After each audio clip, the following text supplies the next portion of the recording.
சூப்பராக அருமையாக உடச்சி விட்டுங்க. இப்போ பொரிச்சு எடுத்துக்கிறோம் வெங்காயத்தை இந்த மாதிரி வச்சு வெட்டிங்க. பிரியாணி மசாலா 1 ஸ்பூன் எடுத்துங்க. அரை எலுமிச்சம்பழம், ஒரு கிராம் மசாலாவை, புதினா 3 விரல்ல அடங்குற மாதிரி போட்டு, மல்லித்தலை 3 விரல்ல, கெட்டியான தயிர், ஒரு 200 கிராமு தக்காளி, 50 கிராமு சேர்த்துக்கிறோம். வெங்காயத்தை நல்லா பிசைஞ்சு விடணும். இஞ்சி பூண்டு சேர்த்துங்க. ஒரு மூடியை போடுங்க. ஆயில் ஊற்றிக்கிறோம். மசாலாவை இறக்கி விடுங்க. துணியை வச்சு பிடிச்சிக்கிட்டு ஓப்பன் பண்ணி பார்ப்போம்.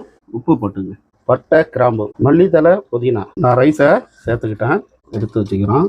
மசாலாவை ரைஸு மேலே போட்டுக்கிறோம். நல்லா அந்த மாதிரி இருந்த மசாலாவை, வெங்காயத்தை, முந்திரி, திராட்சை மேலே போட்டு விட்டுங்க. இந்த மாதிரி கரெக்டாக தூவி விட்டுங்க.